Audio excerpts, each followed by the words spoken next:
Assalamualaikum warahmatullahi wabarakatuh. Semoga hari ini selalu diberi kesehatan dan rezeki yang melimpah. Semoga masalah-masalah di hari ini cepat selesai dan dipermudah jalan keluarnya. Jumpa lagi dengan saya Saung di channel Penuh Kisah. Kali ini saya akan menceritakan kisah nyata dari teman waktu kecil saya yang bernama Wahyu. Saya kala itu masih bagian dari saksi nyata kejadian tersebut, dikarenakan saya salah satu bagian warga yang mencari Wahyu pakai obor kala itu. Cerita dimulai saat perjalanan Wahyu pulang dari temannya Warkani saat menjelang maghrib atau sendekala gede.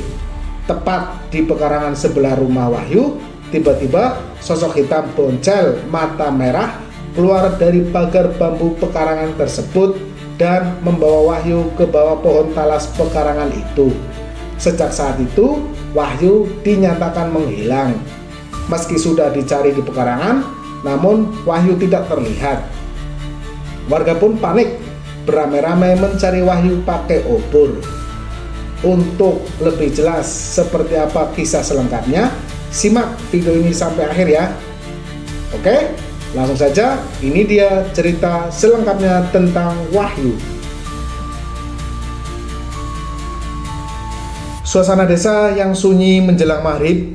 Wahyu, bocah kelas 4 SD, baru saja berpamitan dari rumah temannya bernama Warkani. Langit perlahan gelap dan udara mulai terasa dingin. Suara jangkrik dan kodok mulai terdengar bersautan di sela-sela keheningan. Wahyu berjalan cepat melewati pekarangan yang dipenuhi pohon talas dan pohon pisang di samping rumahnya. Sebuah tempat yang tidak dianggap angker oleh warga desa, namun menyimpan berbagai misteri dan hantu. Wahyu, seperti kebanyakan anak kecil lainnya, tidak terlalu memikirkan hal itu. Saat ia melangkah di depan pekarangan itu, tiba-tiba hawa dingin di sekitar berubah menjadi dingin menusuk tulang. Dari sudut matanya, ia menangkap bayangan hitam kecil bergerak cepat di sela-sela pagar bambu pekarangan itu. Wahyu berhenti. Bayangan itu kini berdiri di depannya. Sosok makhluk pendek, boncel, tubuhnya hitam, legam seperti arang. Matanya merah menyala seperti bara api. Sosok itu mengeluarkan suara tawa kecil yang sedikit menyeramkan dan menakutkan. Wahyu pun mematung, tidak bisa berteriak ataupun bergerak. Sosok tersebut perlahan mendekat, mengulurkan tangan keriputnya yang tampak seperti cakar.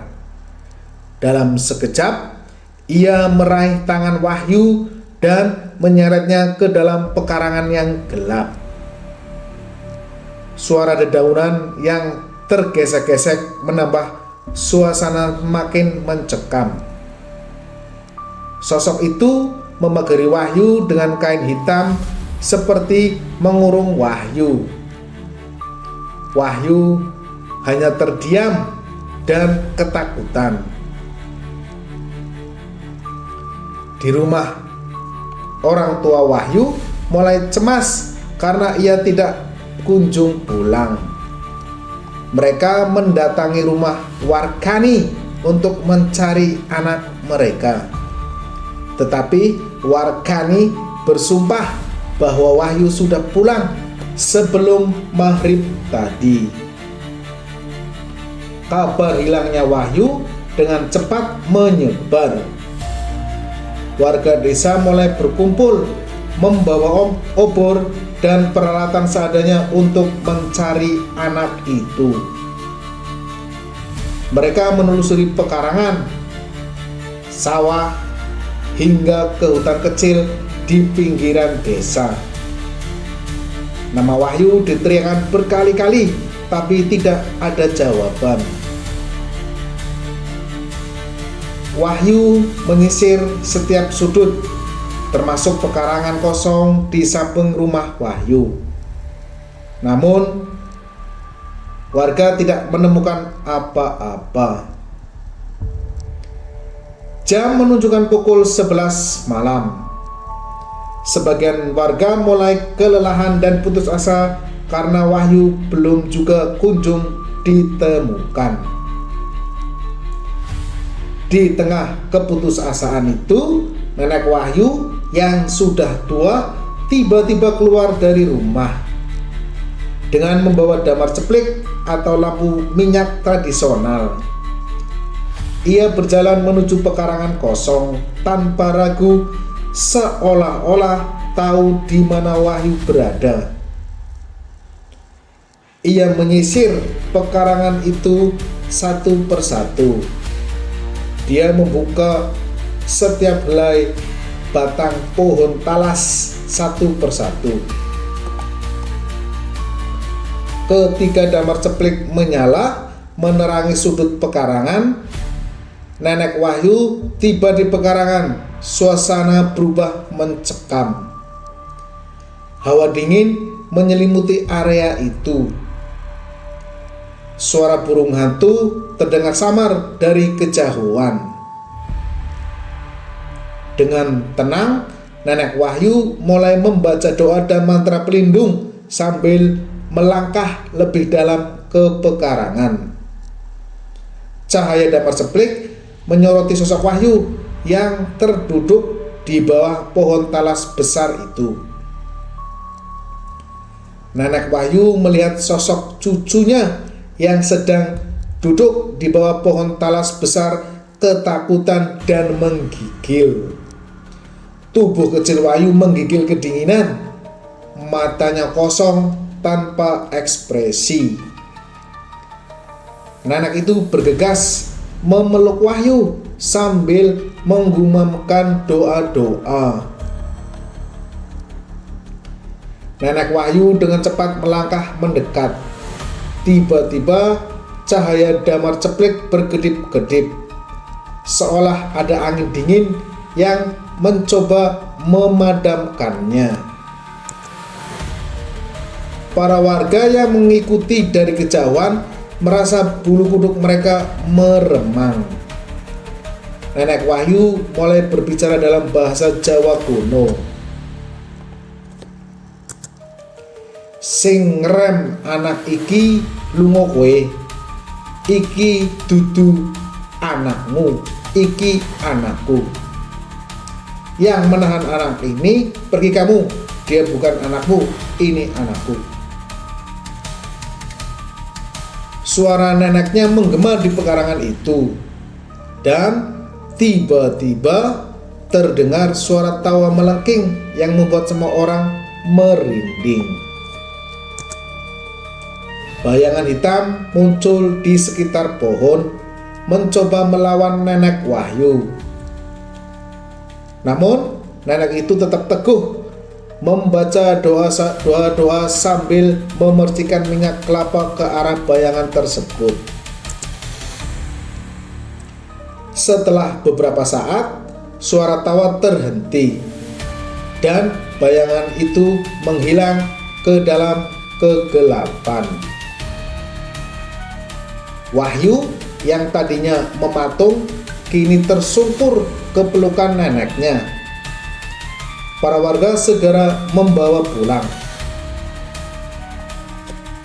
Namun, meski warga berkumpul di sekeliling mereka, suasana menjadi mencekam.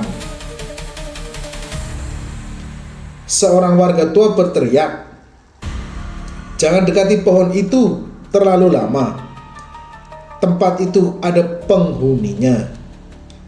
Warga lain segera membantu membawa Wahyu ke rumah. Sementara neneknya tetap berdoa dengan khusyuk di depan pohon tersebut sebelum akhirnya pergi. Setelah dibawa ke rumah, tubuh Wahyu yang lemas diolesi ramuan penangkal bala oleh warga sekitar. Keesokan harinya, para sesepuh kampung dipanggil untuk memulihkan dan mendoakan Wahyu. Mereka mengoleskan ramuan penangkal bala ke seluruh tubuh Wahyu sambil membaca doa-doa. Tidak hanya itu, mantri dokter setempat pun dipanggil untuk cek medis Wahyu. Baru pada sore harinya, Wahyu mulai sadar. Dia menangis dan menceritakan semua yang terjadi, bagaimana sosok hitam itu membawanya. Bagaimana dia bisa melihat orang-orang yang mencarinya, tetapi mereka tidak bisa melihat dirinya atau mendengar dirinya. Dan bagaimana dia merasa seperti terperangkap di dimensi lain. Dia bilang, aku harus pergi tinggal di sini. Dia akan mencari makanan untukku, cerita Wahyu dengan suara bergetar. Setelah kejadian itu, keluarga Wahyu pun melakukan selamatan untuk membersihkan bala. Wahyu kini tumbuh dewasa dengan menyimpan pengalaman itu dalam-dalam. Ia tetap pernah ingin membicarakannya lagi, bahkan kepada keluarganya. Setelah kejadian itu, kehidupan di desa terus berjalan. Beberapa tahun kemudian, pekarangan tempat Wahyu ditemukan berubah fungsi. Pohon talas besar ditebang. Tanah kosong itu dibangun menjadi rumah penduduk. Bahkan di bagian depan lokasi kejadian ini kini berdiri sebuah musola yang selalu ramai dengan aktivitas ibadah warga. Sejak pembangunan musola, tidak pernah lagi terdengar cerita-cerita mistis di sekitar lokasi tersebut. Bagi Wahyu, peristiwa itu tetap menjadi kenangan yang ingin dilupakan. Namun, ia bersyukur bahwa tempat yang dulu menakutkan kini menjadi pusat kehidupan yang lebih ramai dan penuh keberkahan. Apa kesimpulan dari cerita ini?